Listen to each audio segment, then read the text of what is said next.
अस्सलाम वालेकुम, welcome back to a brand new vlog. उम्मीद करता हूँ आप सब ठीक ठाक है, रवैये से होंगे।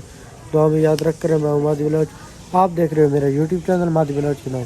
तो ये आज का व्लॉग बड़ा इंटरेस्टिंग और वीआईपी होने वाला है। जिन्होंने अब तक सब्सक्राइब नहीं मारा, जल्दी जल्दी मारो सब्सक्राइब। और आज एक ट्रैक्टर फंसा हुआ था, उसको निकलवाना है। इतना काफ़ी बड़ा व्लॉग नहीं है, 2 मिनट का व्लॉग है, आप देख के इंजॉय करो। हाट बाबा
ठीक है। ये आज के व्लॉग का एंड करते हैं। उम्मीद है हमारा व्लॉग आपको अच्छा लगा। हमारा व्लॉग अच्छा लगा दोस्तों के साथ शेयर, चैनल को हमारा सब्सक्राइब। मिलेंगे नेक्स्ट व्लॉग, तब तक के लिए।